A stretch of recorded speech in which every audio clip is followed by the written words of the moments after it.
রানাঘাট উত্তর পশ্চিম বিধানসভার বিজেপি বিধায়ক পার্থসারথী চট্টোপাধ্যায় তরফ বাবু চ্যাটার্জির পক্ষ থেকে এবার বিজয়া সম্মেলনের আয়োজন করা হলো এলাকাতে এবং চিলড্রেন্স পার্ক এলাকা রানাঘাট চিলড্রেন্স পার্ক এলাকাতে এই অনুষ্ঠান করা হয়।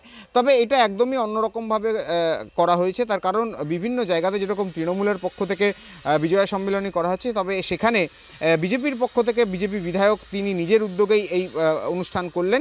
তার সঙ্গে সঙ্গে বিশিষ্টজনদেরকে গুণীজন সংবর্ধনা এবং মিষ্টিমুখ এবং বিভিন্ন রকম সাংস্কৃতিক অনুষ্ঠানের মধ্যে দিয়ে এই বিজয়া সম্মেলনী অনুষ্ঠান সম্পন্ন করে।